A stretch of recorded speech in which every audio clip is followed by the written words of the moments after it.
예수님께서는 사람들과 함께 지내셨습니다. 홀로 산속에서 고요하게 지내지 않으시고 인간들 속으로 찾아오셔서 그들과 함께 지내셨고 사람들을 불러 모아 주셨습니다.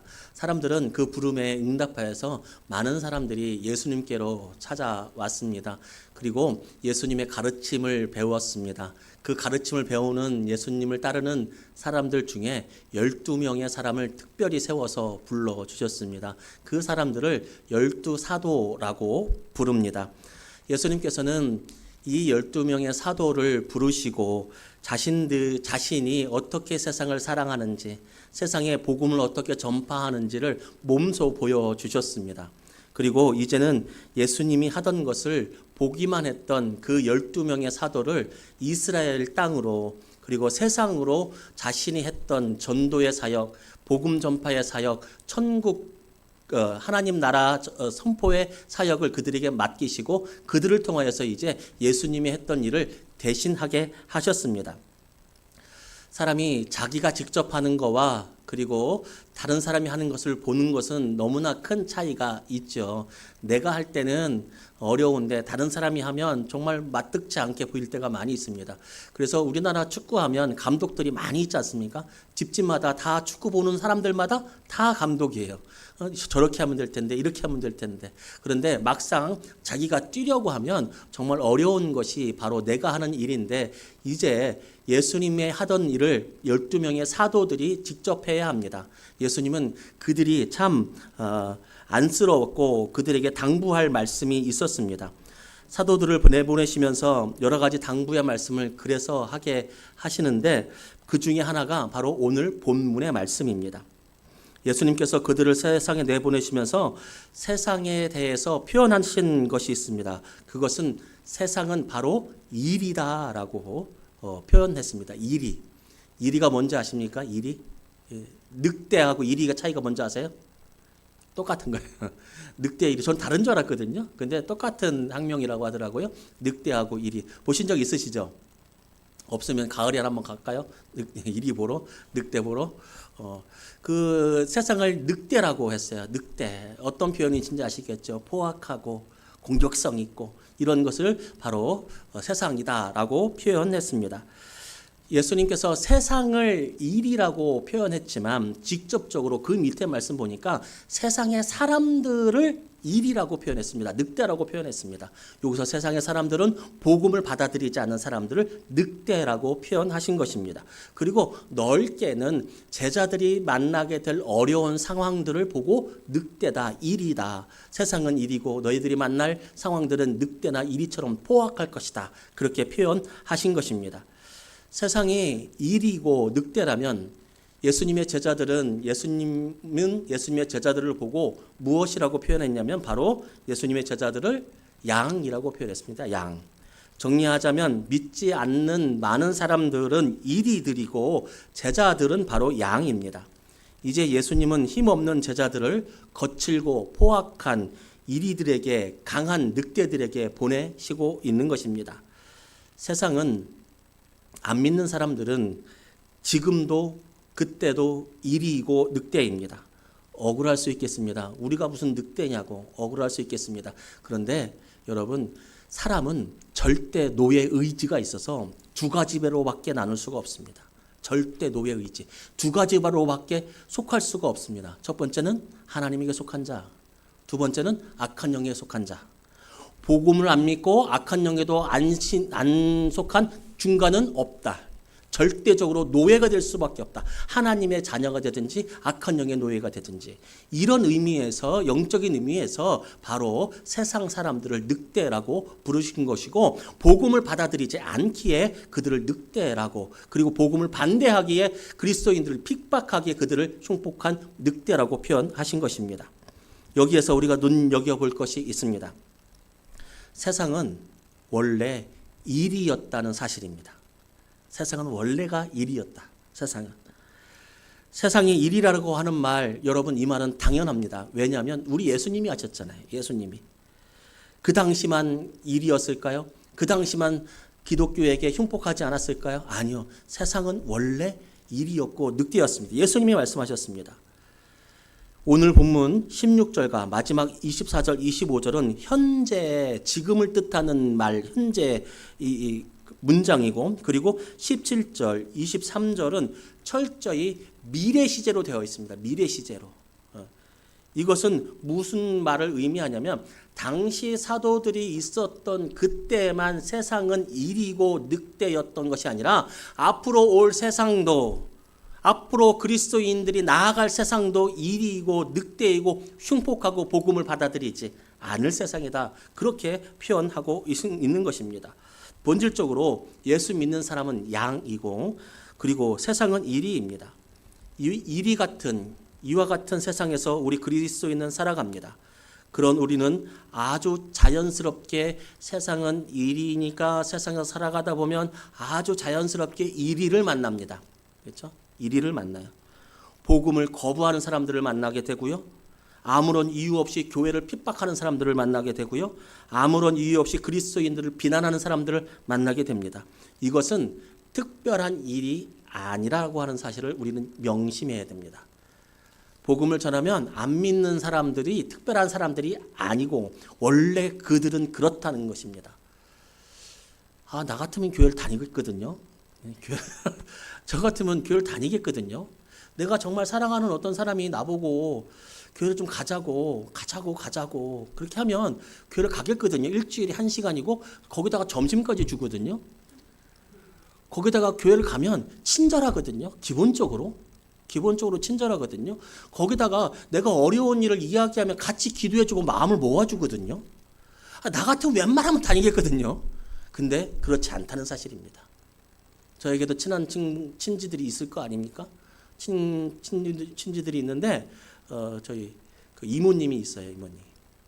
이모님이 계신데 너무 저를 많이 도와주시고 우리 집도 많이 도와주시고, 그래서 그 이모님이 이삿짐을 날라달라도 도와주실 거예요. 뭐를 해달라고 해도 도와주실 거예요. 근데 교회 가자고 하는 거예요. 이게 희한하다는 거죠. 기다리고 있죠. 물론 기다리고 있지만 이런 것이 보통의 세상이라고 하는 것입니다. 보통의 세상. 그러니 여러분이 전도할 때 교회를 다니지 않겠다고 내 말을 듣지 않고 그리고 교회를 더 핍박하고 이러한 일들이 생긴다면 놀라지 마십시오. 원래가 그런 것입니다. 복음은 그런 것입니다. 복음은 세상의 빛입니다. 그리고 예수님도 세상의 빛이라고 말씀하십니다. 그리고 더 나아가서 우리도 너희는 세상의 빛이라고, 우리도 빛이라고 말씀해 주셨습니다. 그런데 원래 세상은 빛을 싫어합니다. 세상은 어두움이기 때문에 그렇습니다. 어두움은 빛을 싫어합니다. 오히려 복음을 전하거나 예수님의 가르침에 따라 살았을 때 거기에 호응해주며 응원해주는 사람들을 만나기가 쉽지 않습니다.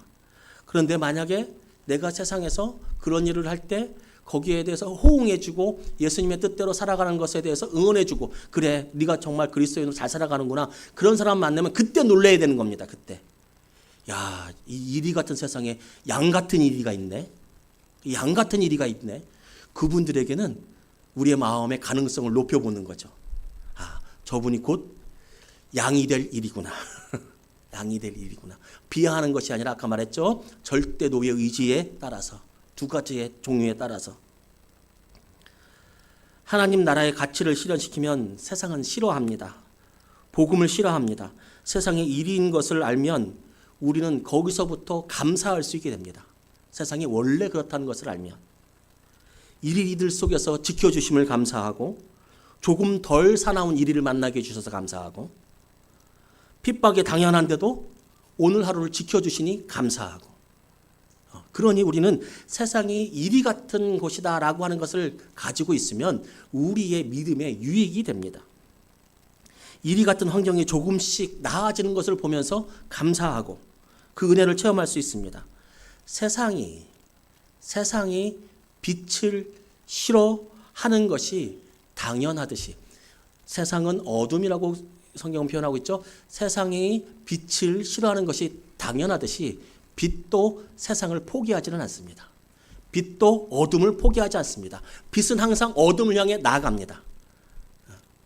그러니까 그곳이 이리 같은 세상이라고 할지라도 우리는 거기에 주눅들지 않고 오늘 예수님이 우리를 보내신 것처럼 우리도 이리 같은 세상 어둠 속에 나아가야 합니다. 왜냐하면 우리는 어둠을 향해 나아가는 빛이기 때문에 그렇습니다. 제자들만 이리 가운데 있는 것이 아니라 우리도 이리 가운데 있습니다. 하나님의 말씀을 거슬러 올라가는 세상 속이라는 바로 이리 말입니다. 그 악다구니 속에서도 가끔 양을 만나면 반가울까요? 안 반가울까요? 그러니까 정말 궁핍하고 힘들고 그 속에서 양을 만나. 이리들 속에서 양을 만나. 직장에서 예수 잘 믿고 정말 신실한 사람을 만나. 그 사람을 만나면 반가울까요? 안 반가울까요? 반갑죠. 전 학교 다닐 때 그 다른 친구들 다 안 믿는데 교회 다니는 친구들을 만나면 되게 반갑더라고요. 되게 반갑더라고요. 어쨌든 우리는 다 천국 가면 다 만날 사람이니까. 어쨌든 예수 안에 한 가족이니까. 그래도 하나님의 나라라고 하는 가치를 보면서 살아가는 사람들이니까 세상에서 믿는 사람을 보면 양끼리 만나서 너무 반가운 거예요. 다 일인데 양을 만났어. 너무 반갑더라고요. 그래서 그 친구들하고 참 많이 친했던 것 같습니다. 그런데 그렇게 각자의 삶의 터전에서 양들끼리 만나는 모임이 있습니다. 그것이 무엇이냐면 바로 주일 예배입니다. 주일 예배. 그러니까 이리 같은 세상 속에서 살다가 양들끼리 만났으니 반가워요, 안 반가워요? 반가워야죠. 반가워야죠. 이것이 바로 예배의 시간, 예배의 교제라고 하는 것입니다. 이리들 속에서 양을 만나는 시간입니다. 영적인 교제를 나누고 위로와 격려를 하는 시간이 바로 오늘 예배의 시간인 것입니다. 이리 속에서 살다가 일주일에 한 번 양끼리 만났는데 허투루 지낼 수 없습니다. 반갑게 인사해야 합니다. 반갑게 인사해야 합니다. 미소 지어야 합니다. 미소 지어야 합니다. 다투지 않아야 합니다. 다투지 않아야 합니다. 이리들 속에서 그렇게 열심히 살아가다가 하나님의 뜻을 위해서 살아가다가 교회에서 왔는데 다 양들인데 이 사람들끼리도 다 이건 안 됩니다. 교회에서 양들끼리 모였는데 이리짓하는 양이 되어서는 안 됩니다. 이리짓하는 양이 되어서는 안 됩니다. 세상의 가치관을 그대로 교회에 갖고 와서 그렇게 똑같이 배금주의, 서열주의, 잘났니 못났니 그러면 안 됩니다. 그러면 안 됩니다. 이리 같은 양도 있지만 양 같은 이리도 있더라는 거예요. 다른 사람들은 몰라도 나는 이리 같은 양이 되어서는 안 됩니다. 나는 부디 축복의 말만 하십시오. 축복의 말만. 격려의 말만 하십시오. 격려의 말만. 여러분 정말 일주일 동안 힘들게 살았잖아요. 저 사람도 그랬거든요. 거기 와서 다 이리짓하면 안 되죠. 부득이 축복의 말만, 축복의 말만, 격려의 말만, 기도의 말만, 응원의 말만 하십시오. 가르치려고 하지 마십시오. 가르치려고 하지 마십시오. 가르치는 건 제가 합니다. 제가 합니다. 그냥 들어주고 공감해주고 힘내라고 해주고 뭐 도울 것 없는지 살펴봐주고 그렇게 해야 되는 것입니다. 옆에 사람과 인사하겠습니다. 양 같은 집사님 만나서 반갑습니다.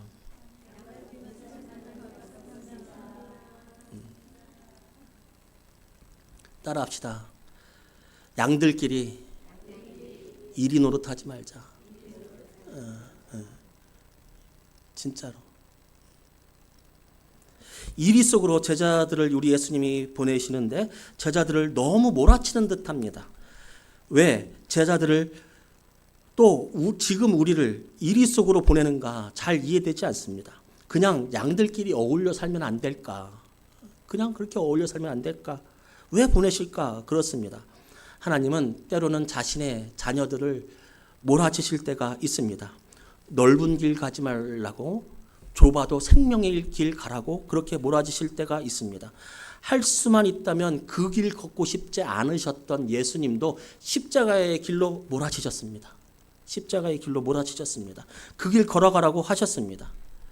왜냐하면 그 십자가의 길이 생명의 길이고 그 길 끝에 부활과 영광과 생명이 있는 길이기 때문에 하나님은 예수님을 몰아치셨고 예수님 그것을 알기에 순종하셨습니다.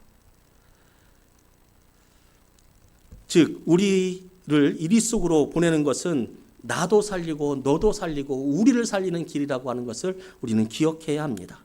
오늘 22절에도 이렇게 말씀하죠. 끝까지 견디는 자는 구원을 얻으리라. 이리 속에서 끝까지 견디는 자는 구원을 얻으리라. 그렇게 따지면 거기서 잘 견디면 된다라고는 행위로 들릴 수 있어요. 예, 행위가 맞아요. 끝까지 견디는 거예요. 다 악다구니 쓰는 속에서도, 이 세상 속에서도 예수의 가치관 가지고 조금 양보하고 조금 더 사랑하고, 정말 손해 볼지라도 다른 사람들이 바보라고 할지라도 예수의 가치관, 세상을 살아간 예수의 가치관, 그거 가지고 살아갈 때, 그렇게 견디면서 살아갈 때 그 사람들이 구원을 이루는 것이 맞는데, 그런데 여러분 기억해야 합니다. 그 행위 때문에 구원받는 것이 아니라 그렇게 행할 수 있는 이유는 무엇이냐면 믿음이 있기 때문에 그렇게 행하는 것입니다. 믿음이 있기 때문에. 행위를 가능케 하는 것이 믿음입니다. 이리 속에 사시는 귀하고 복되신 여러분, 이리 속에서 이리 치이며 저리 치이며 하나님의 뜻을 이루고자 애쓰고 힘쓰는 줄로 압니다. 그렇다면 여러분 잘하고 계신 겁니다. 그 길 끝에 하나님의 영광이 있습니다. 그 길 끝에. 그 길은 힘들지만 하나님과의 만남의 기적이 있고 하나님께서 주시는 참 평강의 기적이 있습니다. 그러니 이리 속에서 이리 닮은 양처럼 살아가지 마시고 이리 속에서도 양처럼 살아가시기 바랍니다. 예수님은 제자들을 세상에 보내시면서 그들에게 무기를 주셨습니다. 무기. 세상을 이기는 방법을 주셨습니다. 이리하고 양하고 싸우면 누가 알아요? 누가 이겨요? 이리하고 양하고 싸우면 누가 이겨요? 이리가 이겨요. 늑대하고 양하고 싸우면 누가 이겨요? 다 알아요. 다 아는 거예요. 하율이도 아는 거예요. 그런데 그곳에 보내시면서 예수님은 거기에서 고생할, 거기에서 패배할 우리 양들을 바라보면서 그 이리들을 이길 수 있는 무기를 주셨는데 그것은 무엇이냐면 뱀 같은 지혜와 비둘기 같은 순결함입니다. 뱀 같은 지혜, 비둘기 같은 순결함. 뱀 같은 지혜 하면 우리가 보통 어떻게 생각합니까? 뱀이 일단 나오니까 좀 부정적이잖아요. 성경에서는. 근데 여기서 말하는 뱀 같은 지혜, 이것은 간사함이라 거짓이 아닙니다. 그리고 순결함은 이리의 공격을 모르는 순박함이 아닙니다. 순결해야 된다 그러면 이리가 나를 공격할지도 모르는 순진함이 아닙니다. 이 순진함이 아닙니다. 이거는 이런 무지의 상태가 아닙니다. 지혜로 쓰인 단어, 원래 단어 뜻, 뱀 같은 지혜, 이것은 신중함과 분별력입니다. 내가 이것을 해야 할까? 결정하기에 앞서 신중하게 하나님의 뜻을 살피고 이것을 분별할 수 있는 분별력, 지혜. 그리고 순결함은 무엇이냐면 흠이 없는 성벽이며 부패하지 한 것이 혼합되어지지 않은 상태. 부패한 것이, 썩은 것이 혼합되어지지 않는 상태. 이것이 순수한 마음입니다. 이것이 바로 세상을 이길 수 있는 길, 무기입니다. 어느 분의 말입니다. 한번 들어보시죠. 물질적 소유는 한도 끝도 없다. 소유의 방점을 찍으면 결핍감을 항상 느낀다. 우리는 욕망의 마음을 잠재우고 고요하게 만들어야 한다. 행복은 마음에 달린 문제이다. 어떻습니까? 글이 좋죠? 그래서 이 글을 쓰신 분이 한때는 대한민국 최고의 멘토라고 불렸습니다. 이분이 스님입니다. 이분이 스님. 그런데 그 때문에 온 나라가 들썩일 때도 있었습니다. 왜냐하면 한 예능 프로그램에서 남산이 보이는 고급 주택에서 커피를 우아하게 마시고 있는 장면이 나온 겁니다. 뭐라고 했냐면 우리는 욕망의 마음을 잠재우고 고요하게 만들어야 된다. 행복은 마음에 달려있다. 이렇게 말씀하셨거든요. 근데 고급 주택에서 커피를 한 잔 탁 멋있게 마시는 사람들이 그것을 보고서 그의 말과 삶이 다름을 알았습니다. 그리고 그가 운영하는 센터가 프로그램과 돈이 문제가 되었다는 것이 나왔고, 그리고 보통 강연을 신청하는 신청서를 쓸 때에는 누가 저한테 강연을 좀 해달라고 설교를 해달라고 하면 신청서를 쓸 수 있겠죠. 거기에다가 제가 예를 들어서 이러면 어떨까요? 신청서에다가 딱 어디 교회 이름, 시간, 날짜, 그 다음에 강연료 얼마 측정. 제가 그거 딱 쓰라고 하면 여러분 마음에 어떨 것 같아요? 쓰라고 할 것 같아요? 안 쓰라고 할 것 같아요? 목사님 이거 좀 빼줘 할 것 같아요? 잘 썼어요. 잘 쓰라고 해야죠. 그러고 난 다음에 높은 데부터 가야죠. 이렇게 할 것 같아요. 이 사람의 강연을 쓰는 신청서에는 강사료를 얼마를 드릴지를 쓰는 거가 나왔어요. 그래서 많은 사람들이 실망했습니다. 그리고 그는 수행을 위해서 일반 생활을 접었습니다. 많은 사람들이 그의 말은 순결하지만 그의 삶은 순결하지 못했다라고 하는 것을 깨달았습니다. 말과 행동은 이익을 얻기 위한 도구였구나라고 하는 의심을 갖기 시작했습니다. 그것이 바로 대중의 여론이 되었습니다. 기독교의 일이 아니라 참 다행스러웠습니다. 기독교 일이 아니라, 한 목회자의 일이 아니라 다행입니다. 그런데 정말 다행이라고만 끝날까요? 우리 기독교 일이 아니라 참 다행이다, 아유 다행이다 하고 넘어갈까요? 저는 그때의 일을 생각하면 섬뜩합니다. 섬뜩합니다. 여러분, 세상의 잣대가 저렇게 냉혹합니다. 세상의 잣대가 저렇게 냉혹합니다. 말과 행동을 같이 요구합니다. 자신의 말의 내용을 삶으로 증명하기를 원합니다. 증명하기를 원합니다. 기독교는 순결을 빼앗기면 안 됩니다. 순수한 마음이 있어야 됩니다. 이 순수한 마음은 무엇입니까? 행동으로 드러나게 되어 있습니다. 행동으로. 세상은 그걸 원한다는 겁니다. 그것을 무서워하기도 하지만, 그것이 세상을 이길 수 있는 무기이기도 하지만, 반증적으로 또 세상은 그것을 보고 판단한다는 겁니다. 물질의 마음을 뺏기면 순결은 더럽혀집니다. 자신이 높아지려고 하는 욕망에 내 마음을 쏟으면 기독교의 순결은 더럽혀집니다. 예수가 그렇게 산 적이 없습니다. 순결해야 할 것이 타락하면 그 어떤 것보다 더 심한 악취를 풍깁니다. 순결해야 하는 것이 타락을 하면 더 심한 냄새가 납니다. 교회가 순결을 이루면 그것보다 더 추악한 것은 없습니다. 교회는 돈을 목적으로 가는 것이 아니라 교회는 사람을 목적으로 가는 것이 교회입니다. 하나님을 목적으로 가는 것이 교회입니다. 하나님의 사랑을 이 땅에서 실현하는 것이 바로 교회의 목적이고 순결한 마음입니다. 이게 틀어지면 10,000명이 모여도 10만 명이 모여도 그거는 이리 쏘기지 교회 양들 쏘고는 아닙니다. 우리가 하나님을 사랑하는 마음을 지키고 이웃을 소중히 여기는 마음을 지키면 우리는 이리 같은 세상을 이기게 될 것입니다. 그러나 그것을 잃어버리는 순간, 분별력을 잃어버리는 순간, 순결함을 잃어버리는 순간, 우리는 그 어떤 단체보다 더 심한 악취를 풍기는 단체가 되고 말 것입니다. 우리는 약합니다.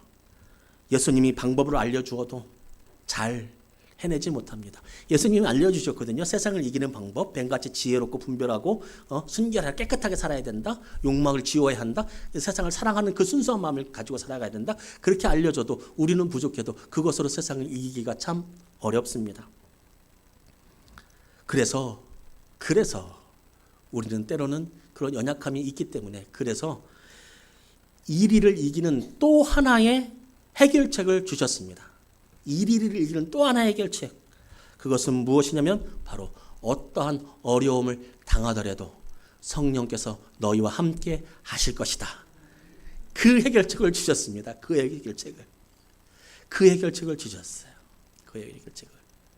여러분, 우리는 이리 같은 세상에 살면서 사람에게 치이고 저리 치이고 이리 치일 수 있습니다.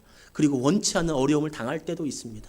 그때 우리가 지혜롭지 못할 때라도 우리는 생각하지 못하는 말을 하게 하시는 성령께서, 우리가 생각하지 못하는 그 놀라운 역사를 일으켜주시는 성령께서 우리의 상황과 여건, 그리고 우리의 마음과 우리의 모든 생활들을 하나님께서 바꿔주실 그 성령께서 우리와 함께 하신다는 것을 약속하셨다는 것입니다. 약속. 양은 이리를 만나면 100번 싸우면 양이 몇 번 이길까요? 이리하고 양하고 100번 싸우면 100전 100패입니다. 이리는 양을 만나면 백전백승이고 양은 이리를 만나면 백전백패입니다. 그런데요, 이리가 하나님을 만나면 백전백패이고 하나님이 이리를 만나면 백전백승입니다. 귀하신 여러분, 성령 하나님이 우리와 함께 계셔서 이리 같은 세상에 우리를 도우십니다. 우리는 백전백승할 겁니다. 하나님께서 도우셔서 우리는 이기게 될 것입니다. 양의 힘은 양에게 나오는 것이 아니라 바로 목자에게서 나옵니다. 양의 힘이 세서 이리가 달려들지 못하는 게 아닙니다. 양은 이리보다 힘이 약해요. 그런데 왜 늑대가 함부로 달려들지 못해요? 그것을 지키는 목자가 있기 때문에 그렇습니다. 양의 힘은 양으로부터 나오는 것이 아니라 바로 양을 지키는 목자, 우리 주 하나님, 우리와 함께 내주하시고 우리를 이끌어 가시는 성령으로 나옵니다. 그러니 여러분, 우리는 힘낼 이유가 있습니다. 우리는 환난과 역경이라는 이리를 만나며 삽니다. 그 혼란 속에서 우리는 서로를 위로하고 하나님의 위로를 받으면서 지내야 합니다. 그러나 이제 그것에 머물지 말아야 합니다. 이리를 향해 다시 나아가야 합니다. 빛이 어둠을 포기할 수 없듯이, 예수께서 세상을 포기하지 않듯이 이리 같은 영혼들 위해서, 복음을 받아들이지 않는 영혼들 위해서 다시 나가서 다시 전도하고 다시 그들을 사랑해야 합니다. 다시 그들을 섬겨야 합니다. 예수 믿지 않는 사람은 어떻게 섬기냐고요? 그들을 섬겨야 합니다. 그들을 섬겨야 합니다. 이리는 항상 우리 곁에 있습니다. 이리는 세상에도 있지만 세상 풍주에 휩쓸리는 내 마음속에도 이리는 있습니다. 내 마음속에도. 하나님의 뜻과는 거슬리고자 하는 내 마음속에도 이리는 있습니다. 여러분, 내면의 이리가 더욱 무서울지도 모르는 우리인데, 때로는 무관심으로, 때로는 무기력으로, 때로는 나태함으로, 때로는 익숙함으로 그것을 그냥 넘어가지는 않아야 합니다. 익숙함이 제일 무서워요. 익숙함이 제일 무서워요. 그래서 익숙한 것을 잘하잖아요. 그러면 정말 성공한 인생이 될 수 있다고 저는 생각해요. 익숙한 걸 잘하는 사람. 아침에 일어나서 밥 잘 먹고 열심히 가서 일하고 저녁에 퇴근하고 가족하고 지내고 주일날 예배드리고, 이 익숙함 맨날 하는 일이거든요. 이제 맨날 하는 일이에요. 학생은 학교 가서 공부하고 수업 시간 조금만 질려하고, 특히 어린아이들 그렇잖아요. 조금 몇 번 하면 질려갖고 막 안 하려고 그러잖아요. 근데 그 익숙함을 잘하면 정말 좋은 인생이 될 것 같아요. 여러분, 마찬가지입니다. 우리도 익숙함을 이겨내서 익숙함 안에서 열정을 낼 수 있어야 합니다. 그럴 때 우리는 세상을 견디는 수준이 아니라 이기는 수준으로 세상을 이길 수 있고 성령께서 우리를 이기게 하게 될 것입니다. 더욱 묵상하고 더욱 감사하고 더욱 전도하고 더욱 기도하고 그렇게 이리 속에서 승리하는 우리 삶이 되기를 바랍니다. 그럴 수 있습니다.